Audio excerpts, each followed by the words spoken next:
네, 안녕하십니까. 네, 시간이 되었습니다.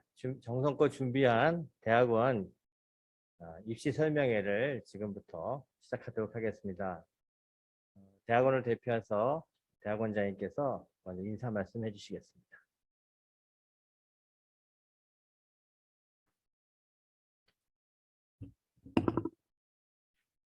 안녕하세요.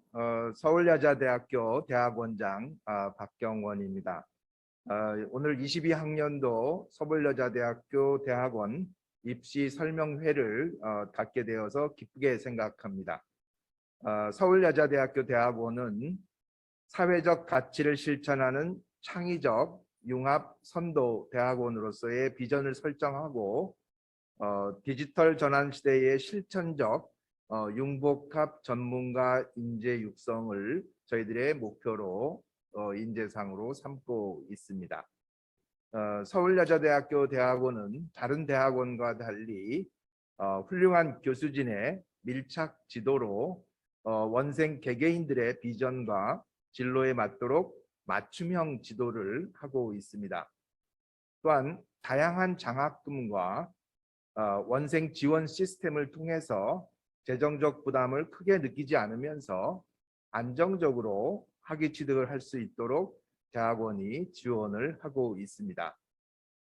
그리고 실천적 융복합 전문가를 육성하기 위해서 대학원 교과 과정 속에서 인턴십과 현장 교육을 강화하고 타학과 전공 과목의 수강 확대와 복수 부전공 제도를 통해서 디지털 대전환 시대에 융복합 전문가를 육성해 나갈 것입니다.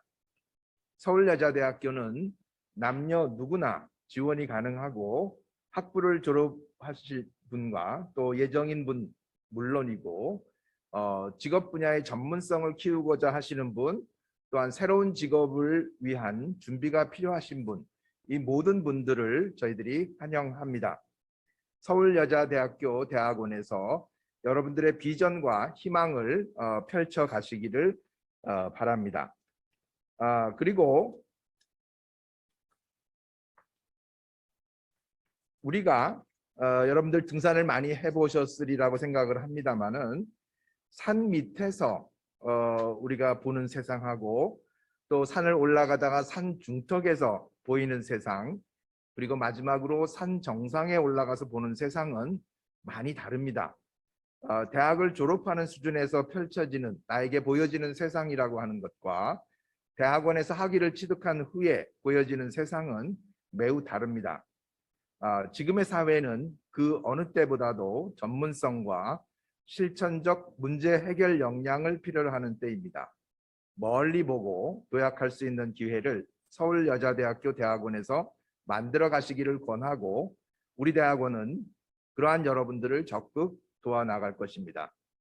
이후에 진행될 여러 가지 대학원 입시에 대한 안내 그리고 각 학과의 안내를 잘 들으시기 바라고 끝으로 입시 안내를 준비하고 참여해 주신 각 학과의 교수님들과 대학원 교학팀 여러분들의 수고에 고마움을 표합니다. 감사합니다.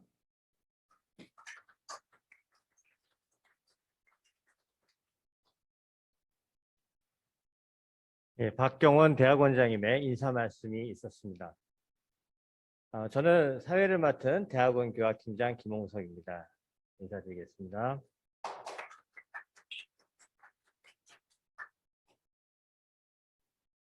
잠시 공유를 좀 하도록 하겠습니다.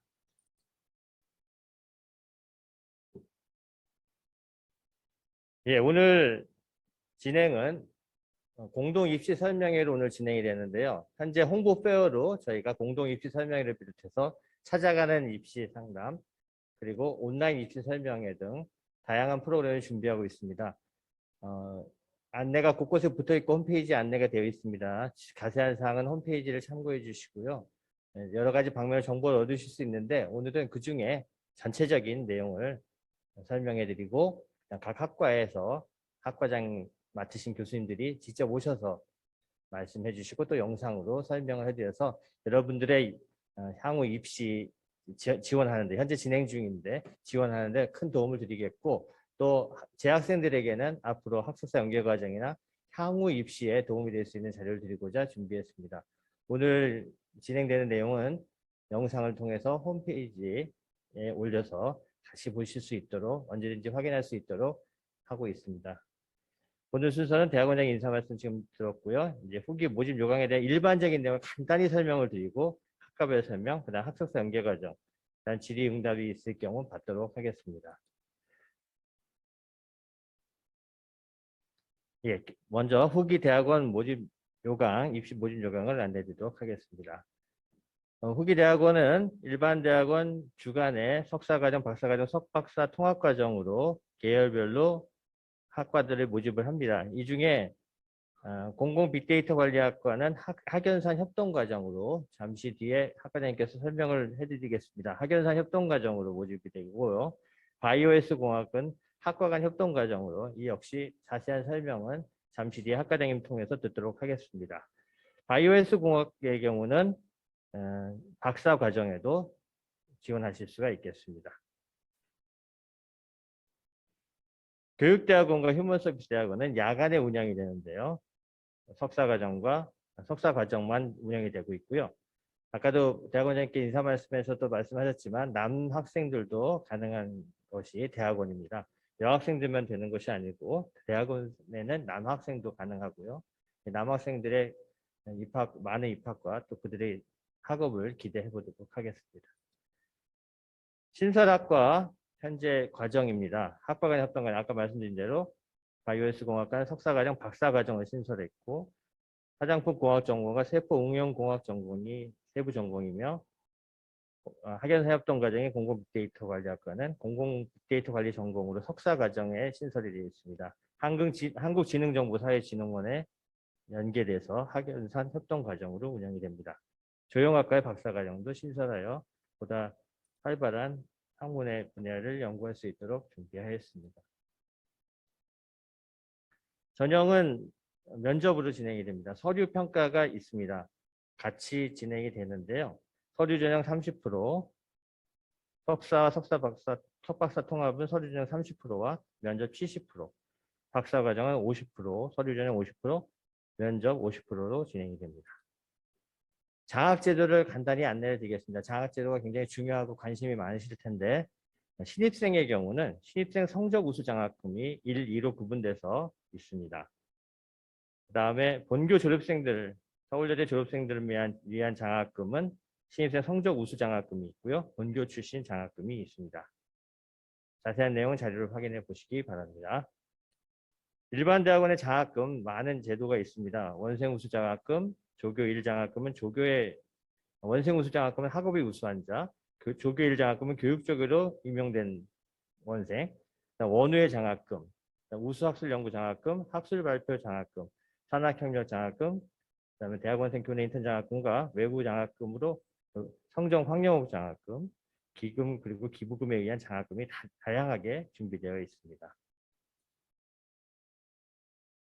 특수대학원의 경우도 장학제도가 다양하게 있습니다. 목회자로 재직하고 있는 기독교학과 재학생의 목회자 장학금, 그 다음에 산학협력 장학금은 MOU 체결 가족회사에 재직 중인 경우 장학금을 지급받으실 수 있습니다. 성정 황영욱 장학금 역시 휴먼서비스대학원과 교육대학원에도 지원을 받습니다.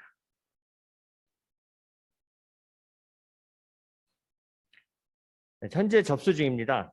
5월 11일까지 접수입니다. 여러분들의 많은 지원을 바라고요. 지원하신 만큼 값진 대학원 생활을 저희가 잘 지원하도록 하겠습니다. 중요한 것은 면접이 5월 28일에 있다는 것을 다시 한번 강조드리고요. 5월 28일 토요일 날 각 학교별로 면접이 진행돼서 합격자 발표는 6월 22일 예정입니다.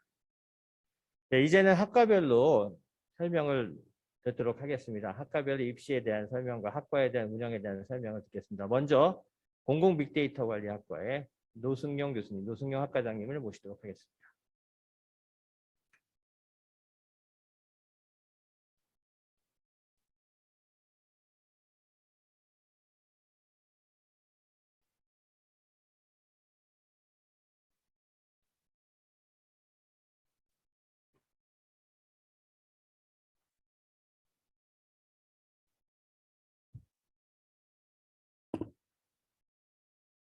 안녕하세요.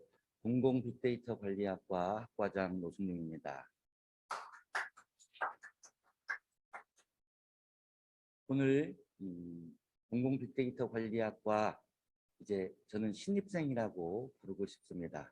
신입생 여러분들에게 우리 공공빅데이터 관리학과를 설명드리는 그런 기회를 갖게 되어서 매우 기쁘고 영광스럽게 생각합니다. 현대사회에서 전 세계적으로 중요한 화두 두 가지를 꼽는다고 한다면 하나는 ESG라고 하는 부분이 있을 것이고 다른 하나는 디지털 전환이라고 하는 이 두 가지가 현대사회에서 매우 중요한 화두라고 할 수 있겠습니다. 이 디지털 전환이라고 하는 부분들은 민간에서부터 시작을 해서 공공부문에 이르기까지 모든 조직에서 정보통신기술뿐만 아니라 4차 산업혁명의 기술이라고 이야기하는 AI, IoT, 빅데이터 이런 부분들을 쭉 활용을 해서 보다 효율적인 그런 조직을 꾸려가고 그리고 보다 더 나은 서비스를 고객들에게 제공하고자 하는 그러한 노력이 바로 디지털 전환이라고 할 것입니다. 이런 디지털 전환의 시대에 가장 중요한 것 가운데 하나가 바로 데이터라고 하는 것입니다. 여러분들께서도 여러 번 들으셨겠지만 데이터는 21세기의 원유라고 부르고 있습니다. 데이터를 기반으로 해서 민간 조직, 공공 조직에서는 보다 더 나은 서비스를 제공하고 그리고 보다 효율적으로 조직을 관리하고 있습니다. 민간은 두말할 필요 없고 공공부문에서도 다양한 분야에서 빅데이터를 활용한 그러한 노력들이 이루어지고 있습니다. 여러분들께서도 익히 아시겠지만 구글이 독감 예보라고 하는 것을 하게 되면서부터 우리가 빅데이터에 대한 관심들을 실제적으로 갖게 되었습니다. 즉 보건복지부, 미국의 보건복지부가 해야 할 일을 구글이 대신해주는 어떤 걸 기반으로? 바로 빅데이터라고 하는 걸 기반으로 해서 우리 사회에 감기가 유행할 것 같다라고 하는 그런 예보들을 하고 거기에 대해서 정부도 대책을 마련하고 일반 시민들도 자신의 건강을 지킬 수 있는 그러한 부분들이 빅데이터의 시작이었다라고 할 수 있습니다. 최근 들어서는 공공부문의 다양한 영역에 있어서 보건, 관광, 문화, 치안 여러 부분에서 이 빅데이터를 활용하는 사례들이 많이 나타나고 있습니다. 우리나라에서도 식중독 예보에서부터 시작을 해서 다양한 이 공공 부문에 있어서의 빅데이터를 활용한 서비스 제공이 이루어지고 있습니다. 미국에서부터 시작된 것으로 우리나라도 계획을 하고 있는 이 치안에 관련된 서비스 하나 예를 들면 그동안에는 우리 경찰차들이 정해진 루트를 따라서 매일매일 정해진 시간에 그 경로로 순찰을 했습니다. 그러나 지금은 그렇게 하지 않는다라는 것입니다. 즉 그동안에 쌓여진 수많은 데이터들을 가지고 오늘의 날씨, 오늘의 사회 분위기 이런 여러 가지 것들을 종합해서 그날에 걸맞는 순찰의 경로를 매일매일 제시하고 그렇게 해서 순찰을 한 결과 미국의 LA시 같은 경우는 범죄율을 약 3분의 1 정도로 줄이는 그러한 효과도 가져왔습니다. 즉 공공부문에 있어서도 이런 빅데이터를 활용한 많은 그런 사례들이 나타나고 있고 이 정부 부문에서도 의사결정을 위한 수단으로서 바로 이 빅데이터라고 하는 것들을 활용하고 있는 것입니다.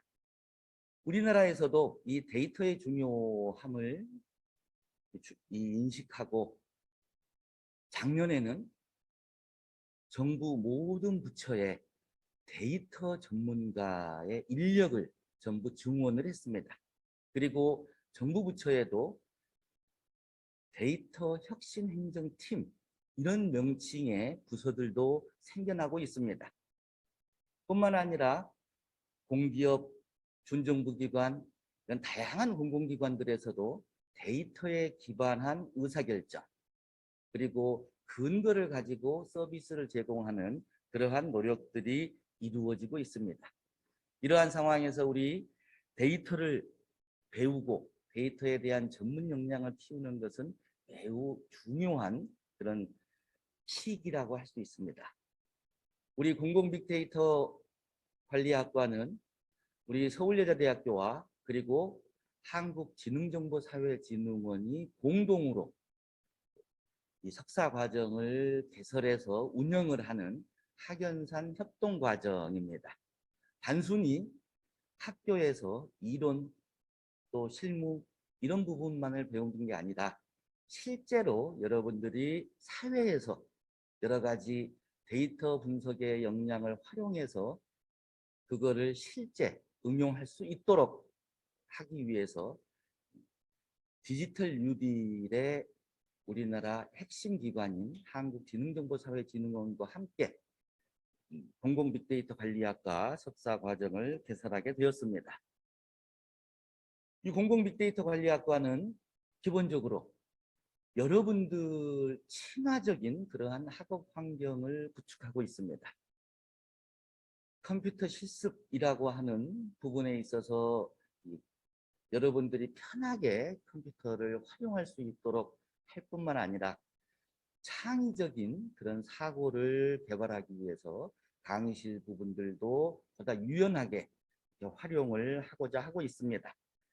뿐만 아니라 여러분들께서 학부 수업과 연계를 하고 한다면 1년 만에 이 석사 학위를 취득할 수 있도록 그렇게 프로그램을 갖추어 놓고 있습니다. 여러분들께서도 익히 아시는 것처럼 이 기술이라고 하는 부분들은 날이 갈수록 매일매일 이렇게 새롭게 발전하고 있습니다. 그러한 특성을 감안해서 일반적으로 2년이라고 하는 석사 과정으로는 변화하는 사회에 바로바로 대응할 수 없다는 그런 한계를 인식하고 저희는 1년 만에 석사 학위를 할 수 있도록 준비를 하고 있습니다. 그리고 평일 또 주말, 토요일 같은 경우 주말에 수업을 할 수 있도록 해서 학습자들이 보다 편리하게 수업을 할 수 있는 그런 환경을 마련하고 있습니다. 특히나 현재 조직에 계시는 분들, 기관에 재직하시고 계신 분들이 자신의 어떤 역량을 좀 더 높여보고자 하시는 분들이 있다면 바로 이런 평일 저녁 또 주말 이런 수업들을 활용해서 여러분들이 석사 과정에 학습을 하실 수 있습니다. 우리 수업은 맞춤형 실무 중심의 수업 프로그램을 갖추고 있습니다. 단순하게 이론뿐만 아니라 여러분들이 실제 상황에서 배운 내용들을 학습할 수 있도록 그러한 인턴십이라든지 기관에 가서 직접 여러분들이 경험하실 수 있는, 그리고 방학 기간 중에도 저희 공공빅데이터 관리학과와 MOU를 맺고 있는 공공기관 그리고 민간기관들에 가서 여러분들께서 실제 실습을 하실 수 있도록 이렇게 실무 중심으로 프로그램을 운영하고 있습니다. 특히 빅데이터 기술 분야의 비전공자라 할지라도 1년 내에 그 부분에 대한 기본적인 능력을 함양하고, 그래서 자신의 분야에서 여러분들이 빅데이터를 활용한 그런 정책결정, 의사결정, 그리고 다양한 서비스의 제공, 또 그런 부분들을 활용해서 창업에 이르기까지 이루어질 수 있도록 저희 공공빅데이터 관리학과에서는 지원을 아끼지 않고자 하고 있습니다. 준비되어져 있는 저희 학과에 여러분들께서 오셔서 여러분들이 희망하는 분야에서의 맞춤형 수업을 즐기시기를 바랍니다. 즉 예를 들어서 사회복지학을 학부에서 전공하셨다 하신 분들은 사회복지 자신의 분야에서 나아가 빅데이터 기술을 활용해 가지고 그 부분에서 여러분들의 전문 역량을 키우고 또 활용해서 여러분들의 미래를 만들어 갈 수 있도록 저희가 지원을 아끼지 않도록 하겠습니다. 말씀드린 대로 여러분들이 1년 만에 이 석사 과정을 충실히 이수하신다면 바로 취업으로 연계될 수 있도록 공공기관, 민간기관과 저희는 MOU들을 맺고 해서 바로바로 여러분들이 취업 시장으로 나아갈 수 있도록 적극적으로 지원을 아끼지 않겠습니다. 다시 한번 여러분들에게 공공빅데이터 관리학과를 소개할 수 있는 기회가 있어서 매우 기쁘게 생각을 하고 9월 신학기에 가을에 여러분들을 만나서 태능의 아름다운 가을 풍경을 함께 누릴 수 있기를 기대하면서 오늘 공공빅데이터 관리학과 소개를 마치도록 하겠습니다. 고맙습니다.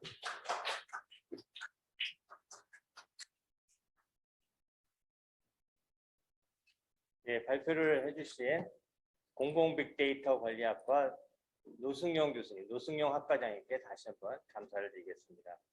공공빅데이터 관리학과는 서울여대 대학원에서 의욕적으로 신설한 학과이고 그 안에 공공빅데이터 관리 전공이 있습니다.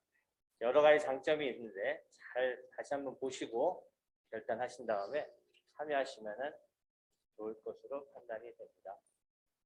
이어서 바이오S 공학과에 대해서 설명을 드리도록 하겠습니다. 바이오S 공학과 양현영 교수님 참석해 주셨습니다. 발표를 부탁드리겠습니다.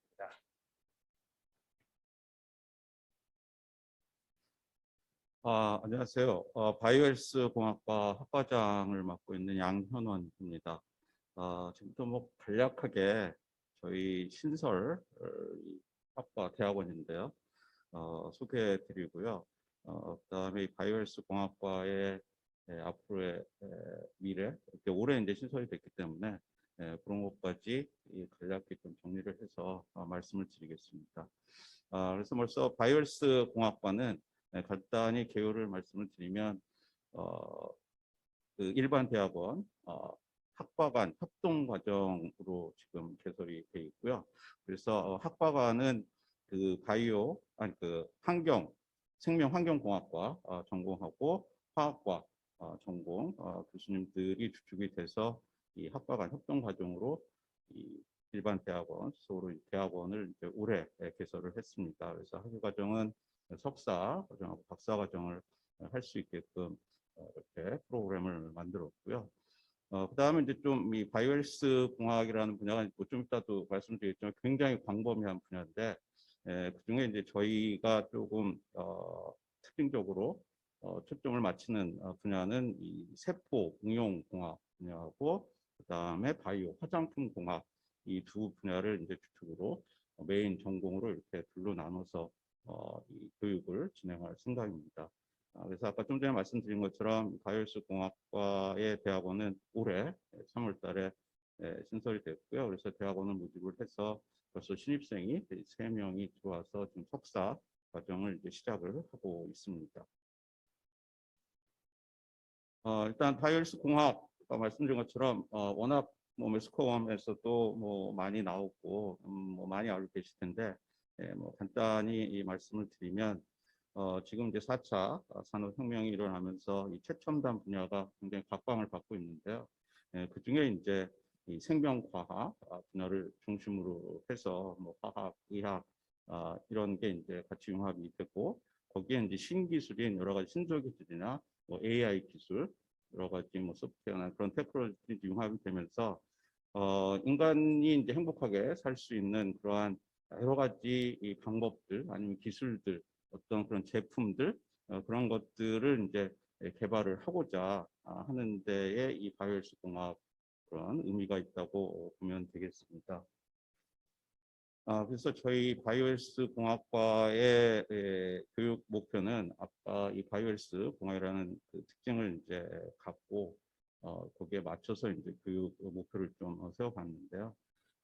일단 이 바이오스 공학은 기존의 생명과학이나 화학, 뭐 의학, 뭐 그런 쪽에서 가리키는 어떤 기초를 중심으로 하기보다는 그거를 이제 응용을 해서 기업이 요구하는 아니면 연구소나 산업체에서 요구하는 여러 가지 방법, 테크닉, 또 기본적인 소양으로서의 기본 지식들, 이게 기존 커리큘럼에 없는 요즘 이제 새로운 이 첨단 기술이 이제 도입이 되면서 새로운 분야의 그런 학문 그런 게 필요한데, 그런 거를 그 산업체에 있는 그런 전문가들하고 의논을 해서 그런 전문 그 이론 교육도 더 강화를 하고 좀 더 실무 현장 감 있는 그런 좀 체계적인 교육을 하는 게 이제 목표로 하고 있고요.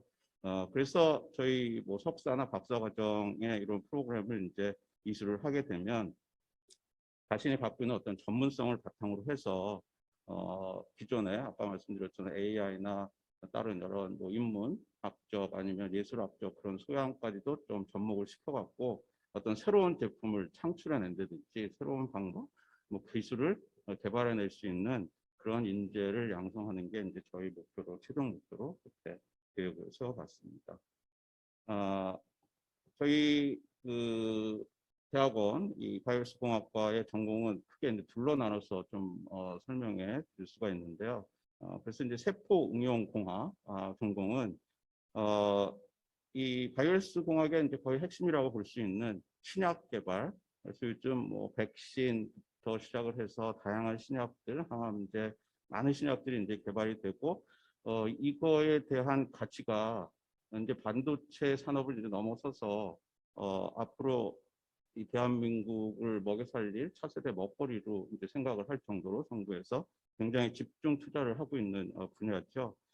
그래서 그 신약 개발하고 마찬가지로 이거랑 연관이 있는 세포 치료제, 줄기세포를 이용한 세포 치료제 개발 이런 것들이 이쪽 바이오스의 굉장히 중심, 주축이 되는 그런 분야인데 저희도 이제 거기에 발맞추어서 이 세포 응용 공학 전공을 만들고요. 이게 관련된 이제 바이오 업체들, 연구소 이런 데랑 이제 협업을 해가면서 실질적으로 거기서 원하는 게 뭔지 거기에 맞춤형 그런 교육을 지금 계획을 하고 있습니다. 화장품공학 전공은 기존의 뭐 전형적인 화장품 소재나 아니면 제형, 그다음에 분석, 유효성 평가, 그다음에 여러 가지 이제 화장품 관련된 디바이스 개발을 이제 기본 베이스로 하고요. 거기에 저희는 좀 더 특성을 두고자 하는 거는 여러 가지 이제 디자인이나 아니면 아까 말씀드린 예술학적, 아니면 인문학적 그런 어떤 요소를 좀 가미를 해서 새로운 이제 글로벌 화장품의 새로운 트렌드를 저희가 좀 만들어가고 할 수 있는 그런 쪽으로 저희는 조금 초점을 맞춰서 교육을 할 생각을 하고 있습니다. 그래서 뭐 잘 아시겠지만 이런 전공을 하게 되면 진로는 이제 화장품공학 같은 경우는 뭐 화장품 관련 뭐 연구원, 그다음에 제조, 뭐 이건 개인 창업을 해서 하시는 분도 요즘은 조그맣게 굉장히 많이 계시고요. 그다음에 이제 큰 대기업은 주로 이제 화장품의 이제 중요한 품질 관리가 굉장히 중요한데 연구원, 그다음에 임상 평가원 뭐 이런 식으로 진로를 할 수가 있고요. 그다음에 세포응용공학은 아까 말씀드린 것처럼 신약, 뭐 세포 치료제 이거에 관련된 업체나 바이오벤처 신생기업들이 굉장히 많이 늘어나고 있는데 거기에 뭐 이게 전공을 하게 되면 어렵지 않게 취업을 할 수 있을 거라 생각이 들고요. 그다음에 아까 또 말씀드린 것처럼 정부에서 굉장히 이쪽 분야에 관심을 많이 갖고 있기 때문에 여기에 관련된 정부 부처나 기관, 연구소 이런 데에 또 취업할 수 있는 길이 굉장히 지금 많이 넓혀져 있는 상태입니다. 그래서 저희가 지금 신설 학과이기 때문에 지금 현재로는 아까 주축이 된 화학과하고 저희 생명공학과 선생님들이 주축이 돼서 이 석사, 박사 과정의 교육이나 실험, 실습 프로그램을 이제 운영을 하고 있고요. 거기에 저희 나름대로의 서울여대 조금 특성을 가미한다 그러면 식품 하시는 교수님을 초빙을 해서 이게 화장품의 원료가 되던 아니면 세포 치료나 신약 개발의 원료가 되던 그런 쪽을 좀 같이 의논을 해서 프로그램을 운영하고요. 그다음에 이제 화장품 쪽에서 어떤 글로벌 트렌드의 새로운 화장품이나 그런 건 어떤 소재, 뭐 제형 이런 것도 물론 중요하지만 그거를 이제 마케팅하고 홍보할 수 있는 뭐 디자인을 이쁘게 하고 그런 게 또 큰 파트 중에 하나인데 그래서 저희는 미술 쪽이나 아니면 산업 디자인 쪽 하시는 교수님들하고 같이 이런 프로그램 운영을 하면서 새로운 제품 아니면 창업 이런 쪽에 좀 트렌드를 맞춰서 지금 교육을 할 그런 생각을 갖고 있습니다. 그래서 이번에 저희가 대학원이 개설이 되면서 석자 교수님 한 분을 이제 모셨는데 오랫동안 이 화장품에 대해서 연구를 해서 굉장히 업적이 좋으시고요. 또 2013년부터 현재까지 정년 지금 구성년에서 저희 석자 교수님 모셨는데 한 10여 년 동안 이 대한 화장품학회 회장직을 역임을 하셨고 그래서 이제 저기 석자로서 오셔서 화장품 파트 쪽에 여러 가지 프로그램이나 아니면 진로, 연구 이 다방면을 거쳐서 굉장히 인프라 구축하는데 굉장히 많은 도움을 주시고요. 그다음에 앞으로 여러분 여기에 이제 석사 과정에 들어오시게 되면 굉장히 이 교수님의 화장품 분야의 네트워크를 이용해서 다양한 사람들, 다양한 전문가들하고 만나서 얘기할 수 있는 그런 기회가 있을 거라고 생각을 합니다. 마지막으로 저희 가을수공학과가 올해 신설이 됐는데 앞으로 한 5년에서 한 6년 정도가 굉장히 이제 중요한 시기라고 생각을 하고 있고요. 그래서 이제 올해 3월 달에 대학원이 신설이 됐는데 이거랑 연결을 해서 내년에 2023년도에 학부에 바이오헬스 융합과라고 신설이 됩니다. 그러면 여기에 이제 교수님들이 서로 이제 부임하시면서 대학원 등의 시너지 효과가 있을 거라고 생각을 하고 있고요. 그래서 올해부터 이쪽 그 바이오헬스 공학 쪽으로 화장품하고 뭐 줄기세포, 신약 개발 이렇게 하시는 전공하시는 교수님들을 모시려고 지금 계획을 하고 있습니다. 그래서 한 내년 정도까지는 좀 기반 인프라를 구축하는 시기로 잡고 있고요. 그다음에 2024년부터 25년 2년 정도는 좀 전에 말씀드렸던 여러 가지 전공 프로그램 좀 더 심화 과정으로 좀 개발을 하고 그다음에 저희는 기본 기초 교육보다도 이 기업체나 아니면 연구소하고 이제 공동 연구, 공동 개발 할 부분이 굉장히 많게 되는데 그래서 그거로 이제 또 취업도 자연스럽게 진행이 될 수 있게끔 그래서 같이 공동 연구를 할 수 있는 그런 연구실을 조금 계획을 하고 있습니다.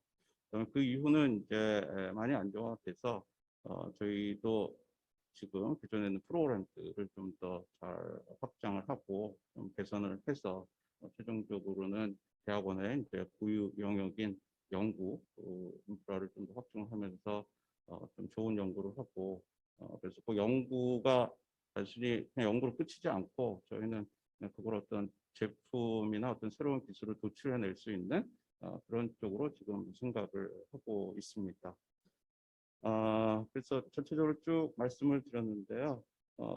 저희 다시 뭐 정리해서 말씀을 드리면 저희 바이오스 공학과는 기존에 여러분이 아시는 뭐 생명공학이나 환경공학, 화장품공학 뭐 그런 거랑은 좀 차별화 둘 수 있는 거는 좀 다양한 다른 분야, 즉 인문이나 아니면 예술 아니면 AI, 컴퓨터, 소프트 이런 쪽이랑 좀 융합을 해가면서 좀 새로운 거를 좀 창의적으로 좀 생각해내고 만들어낼 수 있는 그런 거에 좀 더 초점을 맞춰서 교육을 하고 있기 때문에 그런 쪽에 이제 관심을 갖고 하시는 분이 있으면 저희랑 같이 이 수업하고 같이 연구를 하게 되면 굉장히 재밌는 결과가 나오지 않을까 그렇게 생각을 합니다. 예, 감사합니다.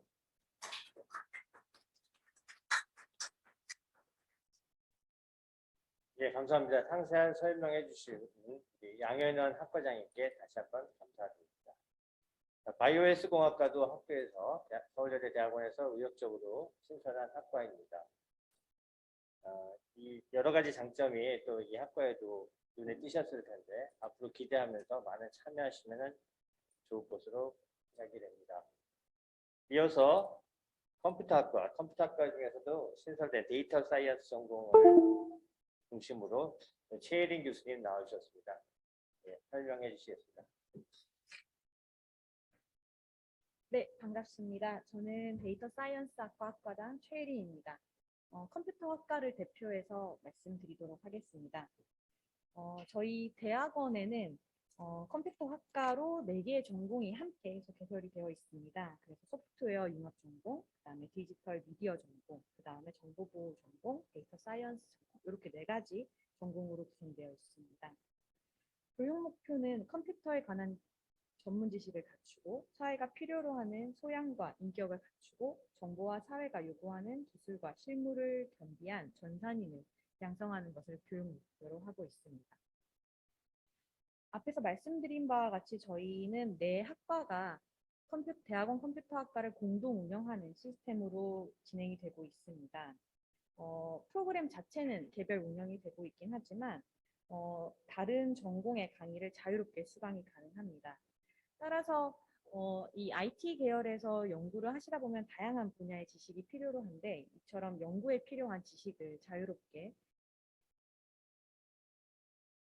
함양할 수 있다는 장점을 갖고 있습니다. 소프트웨어 융합 전공, 디지털 미디어 전공, 정보보호 전공 같은 경우는 제2과학관에서 연구실이 개설이 되어 있습니다. 데이터 사이언스 전공은 50주년 기념관에 연구실이 자리하고 있습니다. 제2과학관의 그 대학원 연구실 같은 경우는 최근 리모델링을 해가지고 굉장히 상태가 좋다고 하고요. 저희 50주년 기념관에 있는 데이터 사이언스 전공도 새롭게 신설된 학과다 보니까 시설이 굉장히 좋습니다. 이제 저희는 IT 계열이다 보니까 연구실은 교수님 단위로 운영이 되고 있습니다. 그래서 대학원 진학에 관심 있으신 분들께서는 본인이 관심 있는 전공 분야의 교수님과 컨택을 하셔서 대학원 진학에 대한 상담을 하면 좋을 것 같고요. 현재 디지털 미디어 학과 같은 경우는 대학원을 운영 중인 교수님이 없으시다고 합니다. 참고하시면 좋을 것 같습니다. 그리고 연구 참여 정도에 따라서 연구비가 지급이 됩니다. 저희가 원생조교를 운영하고 있어서 실습실 관리와 같은 업무를 하시면은 이제 장학금을 수여하실 수가 있고요. 또 이제 교수님들마다 과제를 운영하고 계시기 때문에 그 과제에 참여하면서 연구비를 수여해서 학비를 충당하실 수가 있습니다. 여기까지 컴퓨터학과에 관련된 내용을 말씀을 드렸고 저희 데이터 사이언스 전공에 대해서 제가 조금 더 구체적으로 말씀드리도록 하겠습니다. 저희 데이터 사이언스 전공 같은 경우는 2021년도 1학기 때 이제 학부 신입생을 받았습니다. 그러다 보니까 이제 대학원은 아직 활성화되어 있지는 않은데 또 불구하고 현재 6명의 석박사 과정생과 3명의 학부 RA들이 참여하고 있습니다. 이 지금 현재 있는 석박사 과정생이나 학사 RA 분들은 모두 이제 타학과 출신들입니다. 그래서 학과를 말씀을 드리면 영문학과 출신이신 연구원분들도 계시고 경영학과 출신 분들도 계시고 다른 IT학과나 그다음에 수학과 출신 연구원분들도 계십니다. 데이터 사이언스는 앞으로 사회에서 꼭 필요한 요소가 된 데이터를 어떻게 다룰 것인가에 대해서 폭넓게 연구하는 학과이기 때문에 다른 전공의 배경을 가지고 있으시더라도 이러한 데이터 분야로 진출을 목표로 하신다면은 대학원에서 이제 석사 과정을 하시고 또 여력이 된다면 박사 과정도 함께 하시면은 앞으로 사회에 꼭 필요한 인재로 성장하실 수 있을 것이라고 생각합니다. 특히 저희 학과 같은 경우는 이제 교수님들께서 새로 많이 오셨는데요. 작년에 이제 새로 오신 김예리 교수님 같은 경우는 경영학을 전공하시고 데이터에 기반한 마케팅을 연구하셨습니다. 그래서 저희 학교 학생들 중에 특히 마케팅 쪽에 관심이 많은 학생들이 많은 걸로 알고 있는데요. 향후 마케팅 분야는 데이터에 근간한 형태로 발전할 것이라고 모두가 동의하고 있고 현재 그렇게 변화하고 있는 상황입니다. 그래서 그렇게 마케팅 쪽의 데이터를 활용을 한다던가 그다음에 이제 박민서 교수님 같은 경우는 저희 자대 출신이기도 하시고, 그리고 이제 대기업에서 임원을 하시고 이제 오신 교수님이십니다. 그래서 바이오 쪽이나 그 이제 IT 계열에서 데이터를 다루고 특히 머신러닝, AI 쪽 전공을 하셔가지고 그 분야에 관심 있으신 학생분들도 강민서 교수님께 한번 연락을 드려보면 좋을 것 같습니다. 최근 트렌드를 보시면 IT 계열에서는 사실 석사가 필수적인 요소가 되고 있습니다. 그래서 관심이 있는 분야가 있고 그 분야에서 함께 공부하고 싶은 교수님이 계시다면 적극적으로 컨택해 보시길 바랍니다. 네, 여기까지 말씀드리겠습니다.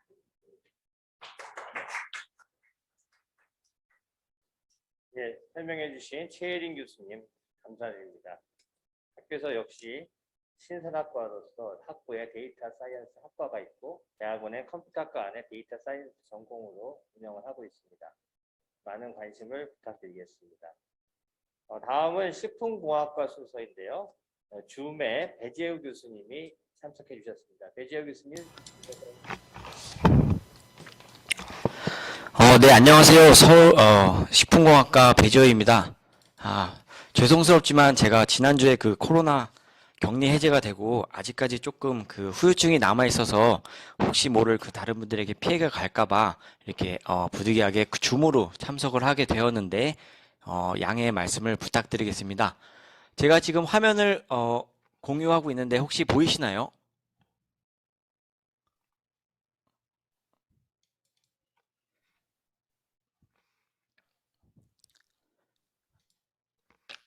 예, 잘 들립니다. 화면도 보이시죠? 네, 보입니다. 네, 감사합니다.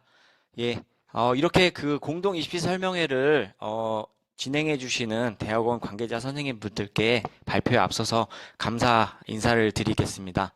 네, 저는 식품공학과 배재우입니다. 자, 저희 식품공학과 대학원에 대해서 설명을 드리자면 저희 식품공학과 같은 경우는 사실 이 서울여대 역사와 함께 했다고 해도 과언이 아닌데 한 50년 이상의 역사를 가지고 있는 그런 전통이 있는 서울여대 내에서도 전통이 있는 학과입니다. 그렇기 때문에 이 식품학 분야 또 관련 분야에 많은 선배들이 진출해 있습니다. 저희 학과는 그 일반대학원 석사과정, 박사과정을 운영하고 있고요. 또 석박사 통합과정 또한 운영을 하고 있습니다. 저희 식품공학과의 장점에 대해서 조금 말씀을 드리자면 저희는 이제 그 서울권에 있는 식품공학과가 사실 따져보면 그렇게 많지는 않습니다. 뭐 서울대, 고려대, 성균관대, 이화여대, 경희대, 동국대, 세종대 중 한 10손가락 안에 꼽히는데요. 특히 저희 학과 같은 경우는 그 학과 내 교수님들이 다양한 학술 활동이라든지 산학연 활동, 정부위원회 활동을 하면서 연구뿐만 아니라 이런 대내외 활동에 힘쓰고 있습니다.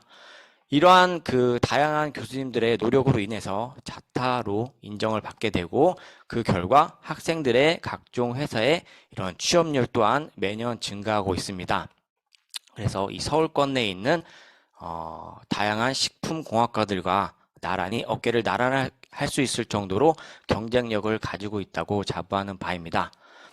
또한 다양한 이런 그 국내외 학교들과 공동 연구 업체들과 연구를 수행을 하면서 이러한 학생들이 다양한 사회 경험을 간접적으로 하고 또 다른 학교 학생들과 경쟁을 하면서 이러한 부차적인 경쟁력 또한 획득할 수 있는 그런 학과입니다. 이러한 저희 학과의 그 특성을 좀 더 객관적인 수치로 말씀을 드리자면 이 학 계열의 그 핵심은 연구라고 생각을 합니다. 저희 서울여대 식품공학과 같은 경우는 서울여대 내에서도 연구 업적이 우수하기로 유명한 학과인데요. 객관적 자료를 보셔도 이 국제 저명 학술지 90편 이상, 연구과제 33건 이상, 또 각종 국내 국제 학술 대회에서 학생들이 다양한 발표를 수행을 하고 있습니다. 이 석사를 진학하는 학생들이 또 한 가지 궁금해할 사항이 과연 내가 졸업 후에 어떤 곳으로 나아갈 수 있을지에 대해서 가장 궁금해할 텐데요. 이 최근 취업 현황을 보시는 바와 같이 이 식품이라는 학문은 굉장히 이런 통합적인 학문입니다. 다양한 졸업 후에 식품회사뿐만 아니라 관련된 생명과학회사, 화장품회사, 제약회사, 의학회사 이런 쪽으로 학생들이 많이 진출을 하고 있습니다.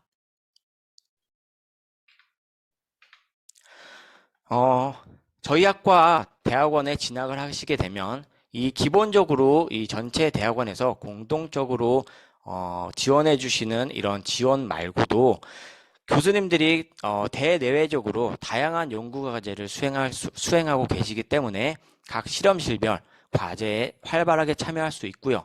또 연구 인센티브 또한 지급을 하고 있습니다.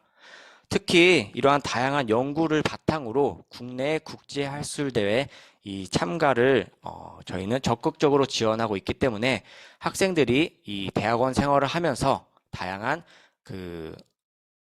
유사한 학문을 하시는 분들과 적극적으로 교류할 수 있는 그런 기회를 많이 만들고 있습니다.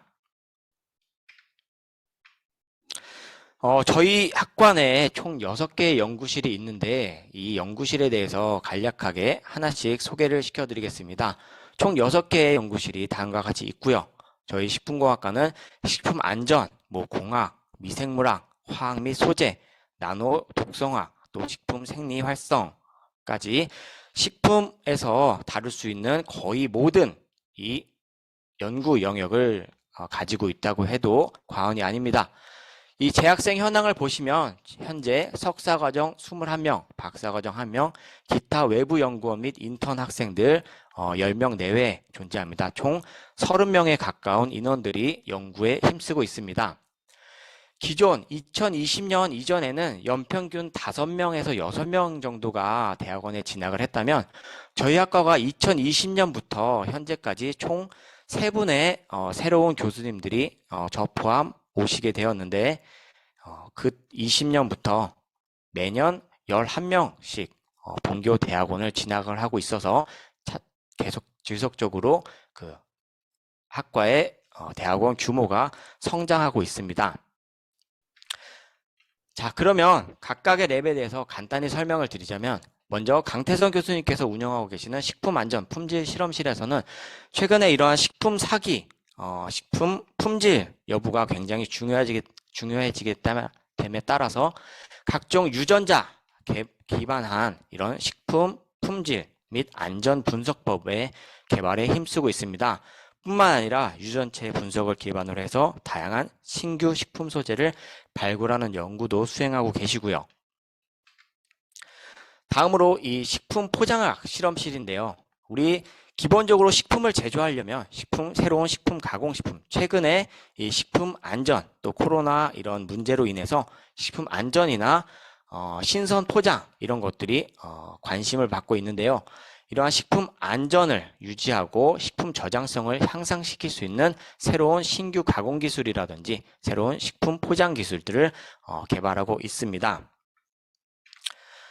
식품 응용 미생물학 실험실에서는 각종 이 식품 속에서 발생할 수 있는 유해 세균이라든지 또 유해 세균들뿐만 아니라 유용 세균들까지 이르는 전반적인 미생물 관련한 식품과 관련한 미생물 관련 연구를 수행하고 있습니다. 유해 세균들은 제어하고 유용 세균들은 활용할 수 있는 그런 기능성에 대한 연구를 수행 중에 있고요.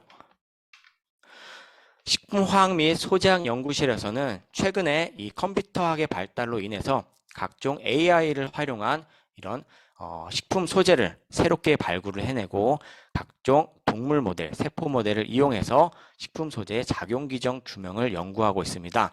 나아가서 최근에 이런 동물성 대체 단백질들이 각광을 받고 있는데요. 이런 식품 유래한 고부가 가치를 일으킬 수 있는 이런 대체 단백질을 개발하는 데 힘쓰고 있습니다. 또 식품 나노 독성 실험실은 우리 식품 속에서 많이 활용되고 있는 나노 기술, 또 식품 안전에 있어서 중요한 식품의 독성 여부를 판단하는 데 있어서 각종 이런 상호작용이라든지 독성, 식품 소재들이 식품 내에서 이러한 어떤 동태를 가지고 있는지 그런 기장 연구를 각종 기초화학 분석에서부터 세포 또 동물을 이용한 연구까지 함께 포괄적으로 수행을 하고 있습니다. 마지막으로 식품 생리활성 실험실에서는 각종 그 식품 또는 천연물로부터 물을 유용하게 활용할 수 있는 고부가 가치 생리활성 물질을 탐색하고 있고요. 이렇게 탐색된 물질들이 실제 환경이나 우리 세포 속에서 어떤 식으로 상호작용을 하고 어떤 식으로 그런 활성이 나타나는지 다각적으로 연구를 하고 있습니다. 이렇게 연구된 것들은 건강기능성 식품뿐만 아니라 각종 화장품에서도 응용할 수 있는 그런 기반 기술로 활용될 수 있을 것입니다. 자, 여기까지 해서 저희 학관에 있는 총 6개의 실험실 연구에 대해서 간략하게 설명을 드렸는데요. 마지막으로 이제 지원하고자 하는 학생들에게 꼭 얘기를 해주고 싶은 게, 제가 이렇게 간단하게 이 설명을 드렸음에도 불구하고 실질적으로 학생들이 적극적으로 그 실험실 교수님과 담당 교수님과 실험실 내에서 한번 경험을 해보지 못하면 사실 제가 이렇게 소개시켜드리는 내용들이 굉장히 추상적으로 다가올 수도 있습니다. 지원하실 학생들은 꼭 그 지도 교수님과 적극적으로 컨택을 하셔서 꼭 실험실 인턴 생활을 해보시고, 내가 향후 열심히 즐겁게 해낼 수 있는 학문 분야인지 꼭 판단을 해보시고 적극적으로 본인의 미래를 계획하셨으면 좋겠습니다. 앞서서 저희 학과 교수님들이 굉장히 열정적으로 학생들을 가르칠 뿐만 아니라 다양한 대내외 활동, 또 자연과학의 꽃이라고 할 수 있는 연구 활동까지 굉장히 열심히 하고 계십니다. 앞으로 입학할 여러분들을 적극적으로 환영하고, 여러분들의 열정과 더불어서 저희 식품공학과 모든 교수님들도 더 열심히 학과가 더 발전할 수 있도록 항상 최선을 다하겠습니다. 자, 여기까지 발표를 마치도록 하겠습니다. 감사합니다.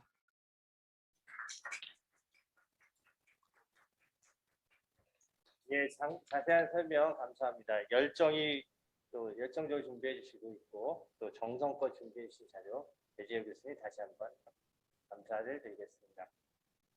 자, 다음은 문헌정보학과입니다. 문헌정보학과는 김현정 교수님께서 줌에 계십니다. 발표 부탁드리겠습니다. 네, 안녕하세요. 문헌정보학과 김현정입니다. 학과장님을 대신해서 참석을 하게 되었는데요. 이렇게 공동 입학 설명회 자리를 마련해 주신 대학원장님께 감사드립니다. 일단 저희 문헌정보학과는 일반 대학원에 문헌정보학과가 있고 휴먼서비스 대학원에도 문헌정보학과가 있습니다. 우선은 문헌정보학과 일반 대학원의 문헌정보학과부터 설명을 드리겠습니다. 일단 일반 대학원의 문헌정보학과는 이 모집 단위가 두 전공으로 나뉘어져 있는데요. 첫 번째 전공은 문헌정보학 전공이고, 이 문헌정보학 전공을 하시게 되면 문학 석사를 받게 됩니다. 또 두 번째 전공은 기록관리학 전공인데요. 이 전공은 기록관리학 석사를 받을 수 있는 전공입니다. 전공 과정을 설명을 해드리면, 문헌정보학 전공 석사를 받으시게 되면 대학도서관이나 또 전문도서관에 취업을 하실 수가 있습니다.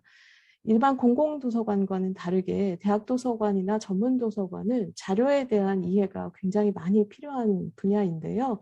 그렇기 때문에 대학도서관과 전문도서관에 관심이 있으시다면 반드시 문헌정보학 석사에 입학을 하셔야 되는 거죠.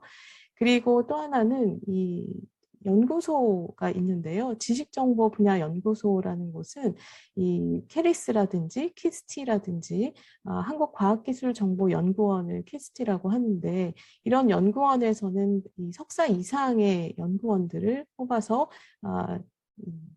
활용을 하고 있습니다. 그렇기 때문에 키스티 같은 연구소에 관심이 있으시다면 이것도 역시 문헌정보학 석사가 반드시 필요합니다. 그리고 기록관리학 전공 같은 경우는 공공기록물관리법에 의해서 모든 공공기관은 기록관리 전문 요원을 쓰게 되어 있는데요. 기록물 관리 전문 요원 같은 경우에 원래는 시험을 통해서 그 전문 요원 자격증을 받을 수가 있지만 기록관리학 석사를 하는 경우에는 이 시험이 없어도 기록물 관리 전문 요원이 될 수가 있습니다. 그래서 그 자격증을 갖추어야만 국가기록원이라든지 또 각종 공공기관의 기록물 관리사로 취업이 가능합니다. 그래서 문헌정보학 이 석사 그리고 기록관리학 석사를 위해서 우리가 수업에 관련된 내용들은 공통된 내용에서 아마 소개가 되었는데요. 무엇보다도 수업 그 운영 방식에 대해서 저희는 탄력적으로 운영하고 있다 이렇게 말씀드릴 수 있습니다. 아무래도 대학원 과정에 있는 학생들이 수업을 듣는 데 있어서 시간이라든지 또 여러 가지 지도 교수님과의 이 관계라든지 이런 면에서 수업 시간을 대학원생에게 맞추어 줄 수 있다라는 의미로 탄력적 운영이라는 표현을 쓰게 되었고요. 그리고 지도 교수와의 긴밀한 이 관계가 가능하다라는 점을 장점으로 말씀드리고 싶습니다. 종합시험 과목인데요. 종합시험은 일단 3과목을 보시게 될 거고요. 그중에 2과목은 필수 과목이고 나머지 1과목은 자신의 전공 중에서 선택을 하시면 됩니다. 공통 과목으로는 이 정보학 이론이라든지 그다음에 연구 방법론, 통계 과목이 있고요. 그다음 선택 과목은 주로 이 학생이 들은 과목 중에서 선택을 하게 되어 있는 것이라서 종합시험도 크게 염려하지 않으셔도 된다는 말씀을 드리고 싶습니다. 그리고 저희 일반 대학원 그리고 휴먼 서비스 대학원도 마찬가지로 많은 장학금 혜택이 있지만 그중에서도 문헌정보학 교수 장학금이 있습니다. 이 문헌정보학 교수 장학금 같은 경우에는 2009년부터 이 문헌정보학과 교수들이 모두가 뜻을 모아서 대학에 이 일정 금액을 기탁하였고요. 그래서 매 학기 몇백만 원 정도를 이제 학생에게 나누어 주는 형식인데요. 앞서 소개해 주신 이 자연계 이 대학원들은 사실 대학원생들이 굉장히 많은 편인데 저희 학과 같은 경우는 보통 2명이나 3명 정도 입학을 하게 되기 때문에 대부분의 학생들이 이제 조교로 일하는 기회가 있고요. 그래서 조교 장학금을 통해서 등록금을 면제받고 이 교수 장학금은 등록금이 모두가 다 장학금으로 되어 있지만 이 교수 장학금은 등록금 이외에도 받을 수 있는 장학금이기 때문에 학생에게 상당히 도움이 되는 장학금이라고 할 수가 있겠습니다. 다음은 휴먼서비스 대학원의 문헌정보학과인데요. 휴먼서비스 대학원의 문헌정보학과에서는 도서관 정보정책 전공이라는 이름으로 전공 과정을 제공하고 있습니다. 이 석사 과정은 문헌정보학 석사를 받으시게 되는 거고요. 이 전공의 내용은 사실 도서관의 정책 수립이라든지 또 도서관의 경영에 관련된 내용을 집중적으로 다루는 전공입니다. 그래서 원래는 이 도서관 경영자 과정 또는 리더십 과정 같은 생각으로 만든 이 전공이고요. 그래서 이 수업 자체도 야간제 운영을 원칙으로 하고 있기 때문에 도서관에서 일하고 계시는 분이거나 다른 직장을 가지고 계신 분들도 얼마든지 대학원 과정에서 이 수업을 받으실 수가 있습니다.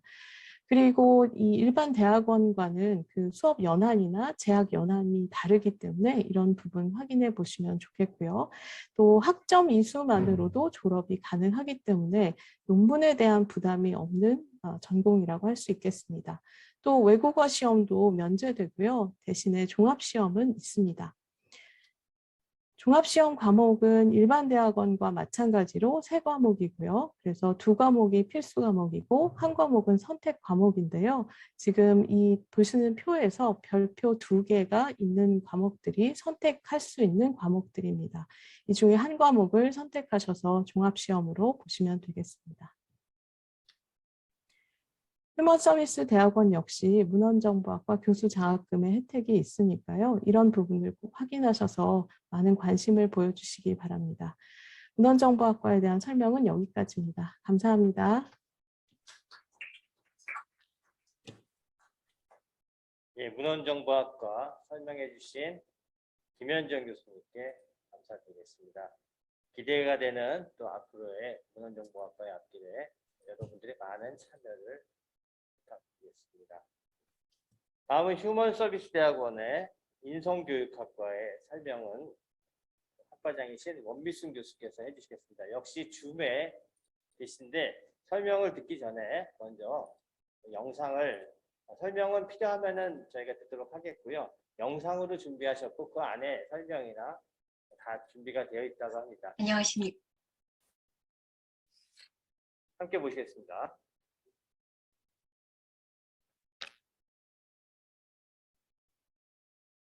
잠시만 기다려주시기 바랍니다. 휴먼서비스대학원 인성교육학과 원미순 교수입니다. 서울여자대학교의 대표적인 교육 프로그램으로 바로민성교육이 널리 알려져 있습니다. 바로민성교육은 교육부의 인성교육 우수 사례로 선정된 바 있고 또 서울여자대학은 인성교육 대상을 수상한 바도 있습니다. 이렇게 그 명실상부한 인성교육 선도대학으로 서울여자대학교의 바로민성교육이 인정받고 있는데요. 이러한 그 고도화된 인성교육의 교육 제공 경험과 그리고 우수한 교수진 그리고 미래지향적이고 융합적인 학문적 기반을 토대로 2015년도 2학기에 인성교육 전문 인력 양성을 위한 대학원 과정을 처음으로 신설하였습니다. 그 서울여자대학교 휴먼서비스대학원의 인성교육학과는 국내 최초의 통합적인 인성교육 전문가 양성 과정입니다. 올해로 이제 14번째 신입생을 모집하게 되었는데요. 참으 그 때가 큽니다. 여러분들에게 휴먼서비스대학원 인성교육학과에 대한 자세한 소개해 드리도록 하겠습니다. 인성교육학과의 교육 목표를 말씀드리겠습니다. 서울여자대학교의 인성교육의 역사는 60여 년에 이르고 있습니다. 그 60여 년간 추구해온 실천중심 공동체 인성교육의 노하우를 체계적인 이론으로 정립하고 또 인성교육에 적용시켜서 이론과 실제를 겸비한 인성교육 전문 인력을 양성하는 것이 바로 우리 인성교육학과의 교육 목표입니다. 그 교육 목표를 실현하기 위해서 크게 세 부분으로 나누어 세부 목표를 보고 있는데요. 인성과 소양, 이 측면에서는 기독교적인 인성과 소양을 토대로 그리고 창의적 전문성, 대상자의 요구와 수준에 맞는 인성교육 프로그램을 창의적으로 기획, 실행, 평가해서 인성교육 관련 제반 연구를 수행하도록 지원하고 있고요. 그리고 봉사와 실천으로 실제로 이론과 실제를 겸비하여서 교육 현장과 사회에서 봉사와 실천을 할 수 있게 하는, 그래서 그런 것들을 실현하는 인재를 양성하는 것이 바로 인성교육학과의 교육 목표입니다. 인성교육학과의 특성, 특히 교육적 지향에 대해서 말씀을 드리겠습니다. 인성교육학과의 교육과정은 앞서 말씀드린 바와 같이 바로민성교육의 공동체 전인교육 철학과 그리고 바로민성교육에서 실시하고 있는 교육방법론을 바탕으로 교육이 이루어집니다. 특히 인성은 인지, 정의, 행동적 차원이 통합된 개인의 역량이라고 보고 특히 강조하는 것은 실천력이 중요하다고 보고 있습니다. 그래서 인지적인 측면만에 또 혹은 행동적인 측면만에 어느 측면에만 머무르는 것이 아니라 통합적 관점에서 이것이 인지, 정의, 행동이 통합된, 그래서 그것이 실천력으로 발휘될 수 있도록 하는 것에 저희가 교육적 목표를 두고 있고요. 그리고 특히 인성은 4차 산업혁명 시대에 더욱더 그 인성의 중요성이 강조되게 되겠고요. 또 포스트 코로나를 저희가 대비하면서 이 시대에 더욱 필요한 그런 그 역량으로서 인성을 강조하고 있고 또 미래 사회를 살아가는데 매우 중요한 경쟁력이라고 할 수 있겠습니다. 그런 관점에서 저희가 매우 전격적인 관점에서 인성교육을 바라보고 있고요. 그리고 인성교육학과의 교육과정들은 필요시에 학문과의 융합을 통해서 개별 학문의 경계를 넘어서는 열린 교육을 실현하고자 하고 있고요. 그리고 인성교육의 시기가 특정 학년에 국한하지 않고 인성은 전생에 걸쳐서 발달할 수 있다. 전생에 걸쳐서 발달 주기에 맞게 그래서 교육이 이루어져야 한다는 관점을 가지고 우리 사회 곳곳에서 사회가 전체가 인성이라는 그 교육적 주제를 가지고 변화하고 성장하고 그래서 조화를 이루어갈 수 있도록 하는 데 목표를 두고 있습니다. 그래서 가정과 학교와 사회 등 다차원적인 관점에서 인성교육 전반에 관한 연구와 실행이 이루어질 수 있도록 그런 교육적 기반을 다지고 있습니다. 다양한 학생 활동을 가능한 한 제공하기 위해서 노력하고 있습니다. 학생들에게 정례적인 세미나, 또 워크숍, 또 포럼 이런 것들을 제공을 하고 있고요. 그리고 또 학생들이 저희 함께 운영되고 있는 저희 학교의 바롬 인성교육연구소에서 다양한 그 인성교육 사업을 지역사회를 위해서 펼치고 있습니다. 그런 사업에 실제로 학생들이 참여하여서 방학 때는 또 활동을 하면서 교육 경험을 쌓기도 하고요. 그리고 또 학생들의 진로 또한 매우 다양합니다. 그래서 목회 활동을 하시면서 인성교육을 함께 실시하는 분도 계시고요. 또 어린이집 혹은 또 그 중고등학생 대상의 인성교육을 실시하는 분도 계시고요. 그리고 또 학생들이 그 교육 공동체, 인성교육 공동체를 만들어서 협동조합의 그런 그 형태로 사업을 시작한 그런 그 학생들도 있고요. 또 다른 형태의 그 창업을 아이디어를 가지고 인성교육을 좀 더 새롭게 펼치고 또 다양한 대상에게 펼칠 수 있는 그러한 방법들을 모색하는 그러한 사업을 펼치고 있습니다.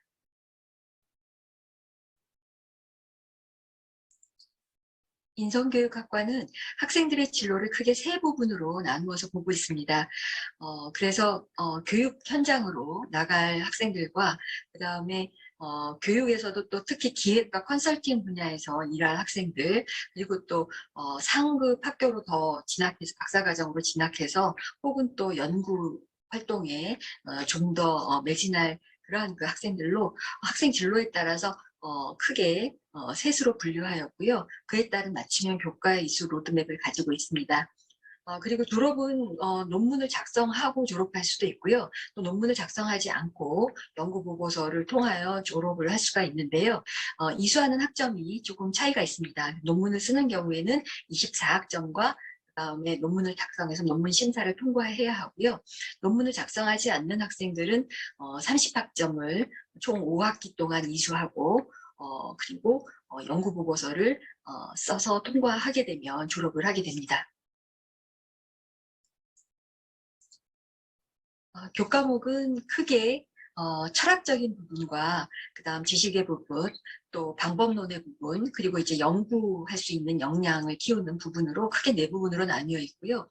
24개 정도의 교과목이 운영이 되고 있고 학생들의 요구와 또 그 상황적 필요에 의해서 과목들을 선정하여서 학생들 요구를 반영한 그런 교과 개설을 하고 있습니다. 인성교육학과를 졸업하기 위해서는 반드시 종합시험이라는 시험을 통과해야 합니다. 15학점 이상을 이수하고 평점 3.0 이상이 되어야 응시 자격을 갖추게 되는데요. 필수 2과목, 선택 1과목, 총 3과목의 시험을 보고 100점 만점에 70점 이상을 받게 되면 이 시험에 통과하게 됩니다. 그리고 학생들은 그 졸업하는 데 있어서 졸업 요건을 선택할 수가 있습니다. 논문을 쓰고 졸업을 할 것인가 아니면 30학점을 이수하고 학점 졸업을 할 것인가를 선택할 수 있고요. 그거는 개인의 선택에 따라서 얼마든지 가능한 것이고요. 또 그 졸업 논문을 선택하는 경우는 이제 학위 청구 논문을 작성해서 심사를 거쳐서 통과되어야 졸업을 할 수 있습니다. 저희 인성교육학과를 졸업하게 되면 문학석사 학위를 취득함과 동시에 민간 자격증인 바롬인성 지도사 자격증 2급을 수여하게 됩니다. 바롬인성 지도사는 서울예체대학교 바롬인성교육연구소에서 주관하는 바롬인성 지도사 민간 자격증인데요. 이 자격증은 전 생애적 관점에서 인성 함양을 위한 선도적인 역할을 수행하는 전문 인력을 양성하는 과정으로서 총 3급에서부터 1급까지의 과정이 있는데 2급 과정이라 함은 인성교육 지도사로서 독자적인 교육을 실시할 수 있는 자격 요건에 해당이 됩니다. 그래서 저희가 인성교육학과를 졸업한 학생들은 이 자격증 2급에 해당하는 그런 커리큘럼과 맞추어서 저희가 교과를 개설하여서 충분한 발음인성지도사 2급으로서의 그런 그 학문적 지식과 기술의 부분을 갖추도록 하고 있고요. 그리고 또 그 실습 과정을 또한 함께 하여서 학생들이 그것을 바로 필드에서 실천하는데 문제가 없도록 그렇게 지도하고 있고, 학위와 더불어서 자격증까지 수여되는 그런 과정으로 운영하고 있습니다. 또한 다양한 장학 혜택이 준비되어 있는데요. 재직 중인 경우 수업료의 30%의 수혜를 받을 수 있는 학업 장려 장학금도 있고요. 또 본인이 원할 경우에 그 학사 조교로서 근무를 하면서 장학금 형태로 지급받게 되는 이제 그런 그 장학금도 있고요. 그 다음에 본교 출신의 경우에 본교 출신 장학금도 있고, 또 우수 학술 연구 장학금 등의, 그리고 산학협력 장학금 등의 장학금이 되어 있습니다. 네, 입시 상담과 문의는 여기에 보여드리는 대로 인성교육학과의 학과실로 문의하셔도 되고요. 970-5251번이고요. 또 학과실을 통하여 학과장인 더에게 직접 또 상담을 요청하셔도 됩니다. 그리고 또 자세한 그 입시 상담 문의를 서울여자대학교 대학원 교학팀으로 문의를 하셔도 됩니다. 인성교육을 하는 사람들은 이미 인성을 완전히 갖춘 사람이란 존재하기 어렵다고 생각을 하고요. 어떤 교육적 지향을 가지고 우리가 계속 성장해 나가는 거라고 생각을 합니다. 특히 인성교육을 하려면 학생과 더불어서 함께 성장할 수 있는 기쁨을 누릴 수 있다는 것, 학생과 더불어서 함께 성장할 수 있는 사람이라면 누구나 인성교육의 훌륭한 그 전문 지도자가 될 수 있다고 생각을 합니다. 여러분 많은 참여, 그래서 함께 성장하는, 그리고 사회를 함께 성장시키는데 헌신할 수 있는 그런 그 좋은 인력으로서 양성될 수 있기를 바라고요. 많은 참여 바라겠습니다. 이상으로 인성교육학과의 설명을 마치도록 하겠습니다. 네, 정성껏 준비된 자료에 의한 설명, 마치 여기 계신 것처럼 저희가 영상을 통해서 설명을 드렸는데요. 지금 원미순 교수님 줌에도 계신데 혹시 추가로 말씀하실 내용 있으신가요? 안녕하십니까? 네. 추가 더 세부적인 그 학과 운영에 관련해서 장점이 참 많지만 다 말씀드리지 못해서 시간 제한 때문에 말씀드리지 못한 게 많고요. 정말 저희 과정을 거치는 많은 학생들로부터 저희가 많은 감동을 받고 있습니다. 인성교육이라는 게 그런 것 같습니다. 그래서 저희가 함께 학과를 이렇게 그 학생들과 더불어서 해를 거듭할수록 현장에서 열심히 일하시는 분들 점점 증가하고 있고요. 예, 그분들과 더불어서 또 새로 입학하시는 분들과 좋은 네트워크를 형성해서 그런 그 인성교육을 위한 그런 그 교육적 어떤 협력체를 구성하는 것이 또 저희의 목표이기도 합니다. 네, 많은 참여하시고요. 또 그래서 함께 학과를 성장시키는 데 기여하셨으면 좋겠습니다. 예, 감사합니다. 오늘 지금 진행되고 있는 내용들은 전체 영상을 홈페이지에 저희가 올리도록 하겠습니다. 그때 파일도 같이 올리도록 하겠고요. 이 말씀을 드리는 것은 좀 아까 문헌정보학과 설명할 때 파일이 공유가 되지 않았는데요. 말씀하시는 내용을 들으시면서 첨부하는 파일을 통해서 공유되는 것으로 나중에는 소화하실 수 있을 것입니다. 그렇게 홈페이지에 올리도록 하겠습니다. 다음은 교육심리학과인데요. 교육심리학과는 영상으로 준비하셨습니다. 같이 준비된 영상을 보도록 하겠습니다. 안녕하세요. 2022학년도 후기 일반대학원 교육심리학과 공동 입학 설명회 진행을 맡은 교육심리학과 원생조교 장수민입니다. 우선 시간이 맞지 않아서 이렇게 입학 설명회 자료를 동영상으로 대체하게 된 점 정말 죄송합니다. 앞으로 진행하도록 하겠습니다. 진행 순서는 다음과 같이 교수님 소개, 세부 전공 소개, 입시 일정 안내 이렇게 진행하도록 하겠습니다. 가장 먼저 교수님 소개입니다. 우선 교육심리 전공의 김수희 교수님이십니다. 김수희 교수님께서는 학습장애와 인지학습 상담에 관심을 가지고 계시고 이메일은 아래와 같습니다. 그리고 김종남 교수님께서는 임상 및 상담심리 전공이시고 주요 관심 분야는 인지행동치료, 중독심리, 건강심리이며 자세한 사항은 아래와 같습니다. 김평훈 교수님께서는 인지과학 전공이시고 주요 관심 분야는 인지과학, 메타인지, 교육평가입니다. 자세한 사항은 아래와 같습니다.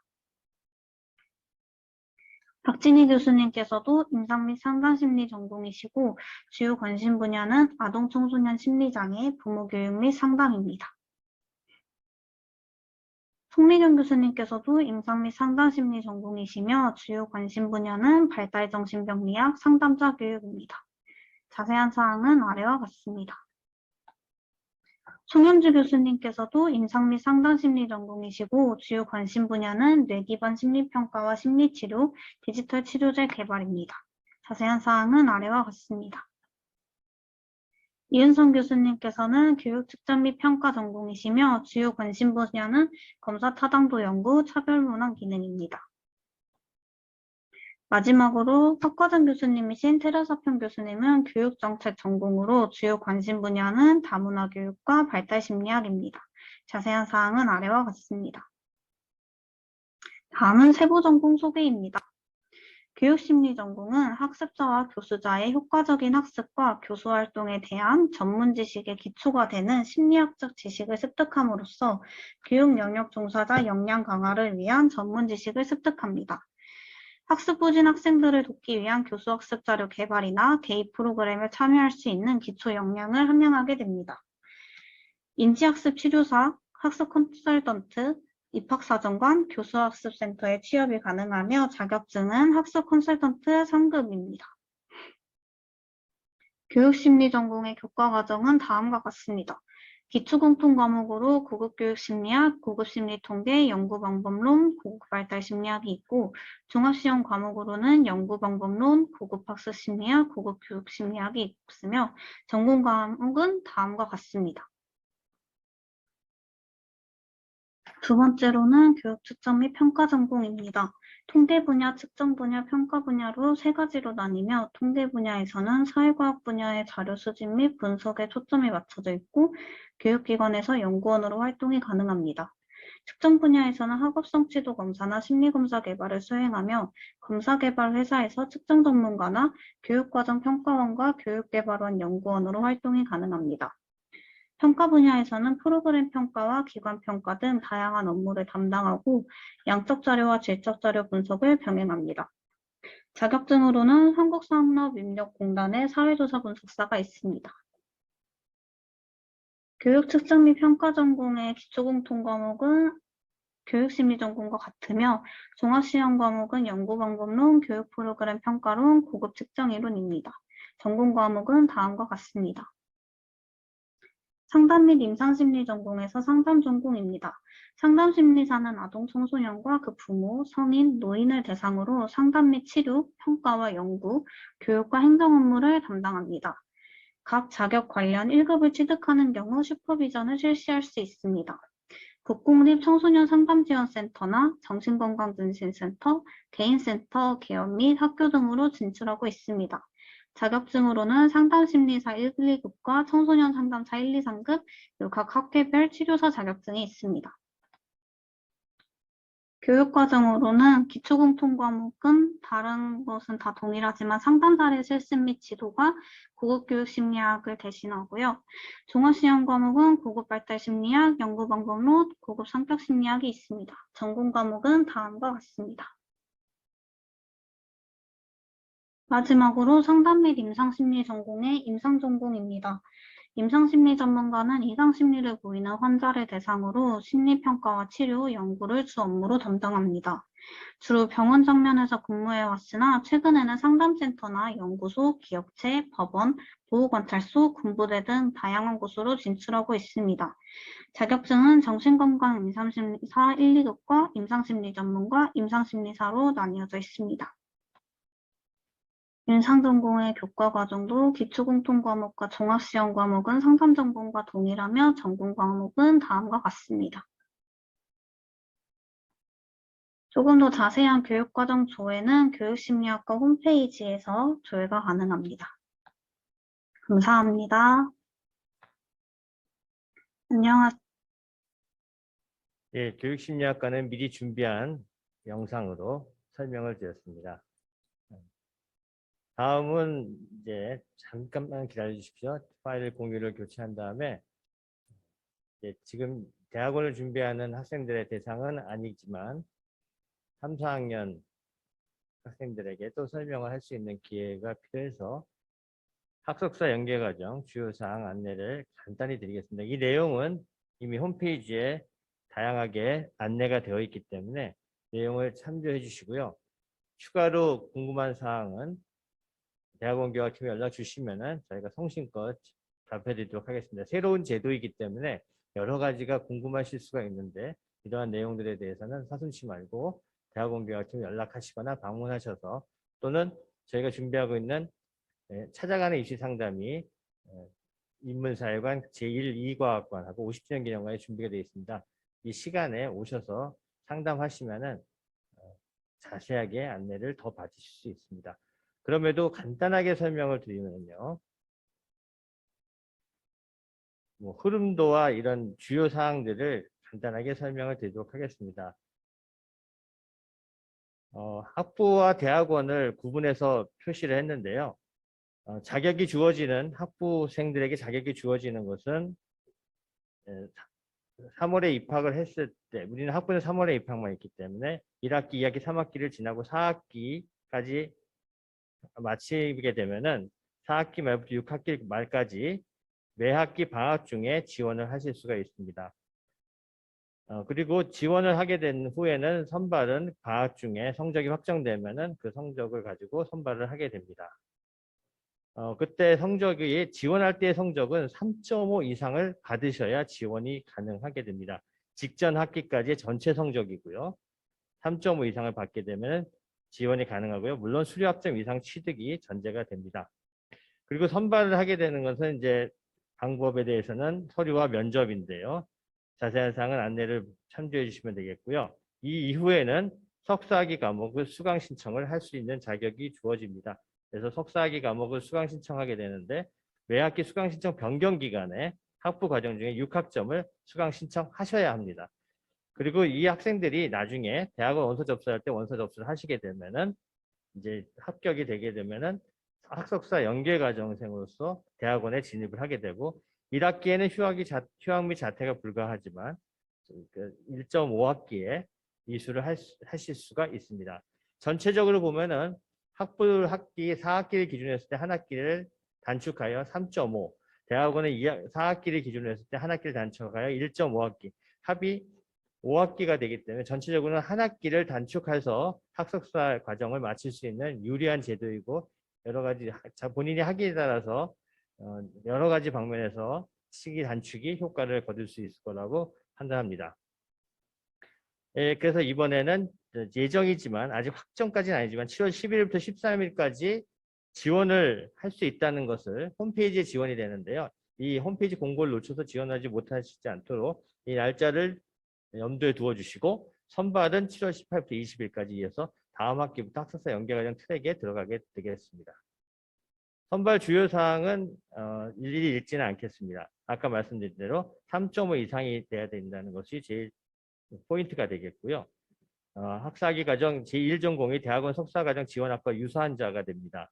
이건 학과에서 판단하는데 공공 빅데이터 관리학과 앞에서 설명드린 공공 빅데이터 관리학과의 경우는 모든 학과 전공에서 지원이 가능하다는 것을 유념해 주시기를 바랍니다. 선발 방법은 서류평가와 면접으로 진행되고요. 선발 후에는 대학원 학과 지정 대학원 교설 교과목을 수강하게 되고 하셔야 되는 것이고요. 대학원 원서 접수 시에 접수를 반드시 하셔야 자동으로 대학원으로 진입하는 것이 아니라 원서 접수를 반드시 하셔야 됩니다. 물론 이때 유의하시도록 안내는 들어갈 것입니다.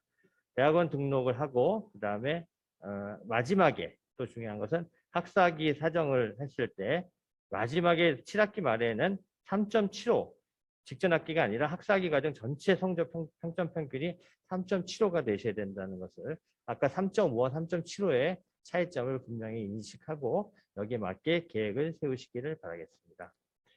선발 후에는 중도 포기가 있습니다. 원에 의한 것이나 졸업 요건 불충족이 되면 탈락이 되기 때문에 이 점 유의하셔야 되고요. 다음엔 이 내용은 여기까지 설명을 드리고 자세한 내용은 홈페이지에 올라와 있으며 대학원 교학팀 문의하시는데 아까도 말씀드렸지만 이 제도가 올해 처음 실시되는 거기 때문에 정확하게 알고 접근하셔야 되는 게 중요하고요. 저희 대학원 교학팀에서도 성심껏 안내하여 잘못 판단하거나 잘못 정보를 접해서 오류가 생기지 않도록 유념하도록 하겠습니다. 혹시 지금 줌에 계신 학생들이 좀 있는데요. 추가로 이 내용 말고라도 아까 있는 내용 중에서 혹시 간단한 질문이 있으신가요? 아니면은 질문은 대학원 교학팀으로 연락을 주시고 또 온라인 설명회나 또 찾아가는 입시 상담 시간에 하도록 하면 좋을 것 같습니다. 오늘 저희 대학원에서 정성껏 준비를 했습니다. 신선학과를 중심으로 강조하시고자 하는 학과에서 설명 자료를 잘 만들어 주셨는데 영상을 또 보시고 또 그다음에 추가로 필요하신 질문을 통해서 앞으로의 비전 있는 길을 선택하시는데 큰 도움이 되셨으면 좋겠습니다. 여러분의 번영을 기원하고요. 앞으로 대학원 교학팀에서도 열심히 지원하며 임하도록 하겠습니다. 끝까지 함께 해주신 여러분께 또 오늘 학과에 참여해 주신 교수님께 대단히 감사드립니다. 이상으로 마치도록 하겠습니다. 감사합니다.